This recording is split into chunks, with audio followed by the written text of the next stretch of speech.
इस नए वेरिएंट के लक्षण क्या है? ये जो JN1 है, बार बार तेज बुखार आएगा, इसमें लगातार खांसी आएगी, बिना काम किए थकान महसूस होगी, नाक बंद या जाम होगी, नाक लगातार बहेगी जिसे रनिंग नोज कहते हैं, गले में दर्द होगा, उल्टी दस्त आना, ये सारे लक्षण है, और माइग्रेन जैसा सिर दर्द होगा, ये इसके सिम्टम्स में शुमार है। लेकिन ये जो नया वेरिएंट है JN1, ये बहुत तेजी से फैल रहा है, ये कई देशों को अपनी चपेट में ले चुका है, इसलिए जल्द कदम उठाने की जरूरत है। देखिए जरा, अमेरिका से ब्रिटेन तक फैल गया है, नीदरलैंड्स तक पहुंच चुका है JN1, सिंगापुर तक पहुंच चुका है, सिंगापुर से यूक्रेन, नीदरलैंड्स, स्पेन तक पहुंच चुका है, पुर्तगाल, ये वो देश है, चीन जहां तक पांव पसार लिए है, और भारत में भी नया वेरिएंट आ गया है। JN1 40 देशों में फैल चुका है, और सबसे पहले यूरोप के देश लग्जमबर्ग के मरीज में इसकी पुष्टि हुई। अमेरिका में सितंबर महीने में ही ये नया वेरिएंट का मरीज आ गया था। पिछले कई महीनों से चीन में वायरस के फैलने की खबर थी, नए वेरिएंट ने 8 दिसंबर को भारत में दस्तक दी थी। केरल की महिला में इस नए वेरिएंट की पुष्टि हुई है। WHO ने नए वेरिएंट ऑफ इंटरेस्ट की कैटेगरी में रखा है इस नए वेरिएंट को। विशेषज्ञ इस पर कड़ी निगरानी रख रहे हैं, और नया वेरिएंट कितनी तेजी से फैलता है इसके कोई पुख्ता प्रमाण नहीं है अब तक विशेषज्ञों के पास, एक्सपर्ट के पास और डॉक्टर्स के पास। WHO ने नए वेरिएंट को लेकर एक एडवाइजरी जारी की है, भीड़ वाले इलाकों में मास्क पहनिए, लोग एक दूसरे से आवश्यक दूरी बनाकर रहें, ये WHO ने जारी किया है।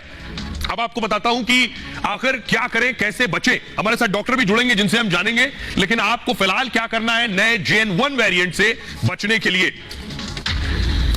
विदेश की अगर यात्रा करते हैं तो खास तौर पर आपको अलर्ट रहने की जरूरत है। बाहर से आने वाले लोग 2 दिन होम आइसोलेशन में रहें, अगर विदेश से आ रहे हैं, किसी और राज्य से आ रहे हैं। नए लक्षण दिखने पर तुरंत डॉक्टर से संपर्क करें। बाहर से आने पर 20 सेकंड तक कम से कम हाथ धोएं। जुकाम, खांसी या संक्रमित व्यक्ति से 2 मीटर की दूरी बनाए रखें।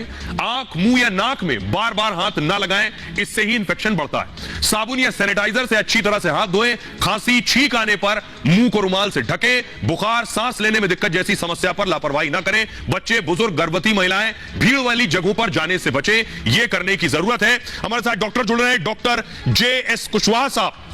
एक सवाल जो मेरे जहन में भी, आपके जहन में भी होगा, नया वेरिएंट आ गया कुशवाहा साहब, सवाल यह है कि हमने वैक्सीन ले रखी है, ज्यादातर लोगों ने वैक्सीन ली है, बहुत से लोगों ने 2 डोज भी ली है। ये जो पुरानी वैक्सीन है, ये पुरानी वैक्सीन ये नए वेरिएंट पर असर करेगी वायरस के या नहीं? जहाँ तक सवाल इसके घातक होने का सवाल है, तो इससे ऐसे कोई डरने की बात नहीं है। सिर्फ जहाँ पे इस तरीके के मरीज हैं या जिनको ये कोविड पॉजिटिव आए हैं इस वेरिएंट के द्वारा, इस वायरस के वेरिएंट के द्वारा, तो उनसे बचत करने की ज़रूरत है, उनसे दूरी बनाए रखने की ज़रूरत है, वहाँ पे मास्क लगा सकते हैं। अभी इतनी प्रॉब्लम नहीं है, इससे भयभीत होने की बिल्कुल ज़रूरत नहीं है। जहाँ तक सवाल ये है कि हमारी पुरानी वैक्सीन से क्या इम्यूनिटी इसमें मिलेगी, तो ऐसा लगता है कि इससे हमारी जो कोवैक्सीन है उससे या कोविशील्ड से इसमें इम्यूनिटी मिलना चाहिए, बट इसके लिए कंफर्मेशन की ज़रूरत ज़रूर है, क्योंकि ये वायरस का बदला हुआ स्वरूप है, और जो कोविड-19 वायरस के अगेंस्ट था तो उसमें ओमिक्रॉन भी शामिल था, तो ऐसा लगता है कि ये वैक्सीन भी इसमें मदद करनी चाहिए। कुशवाहा साहब बहुत शुक्रिया। तो पहली जरूरत यह है, बेशक वैक्सीन ले रखी है, लेकिन सावधानी इस बीमारी का बचाव।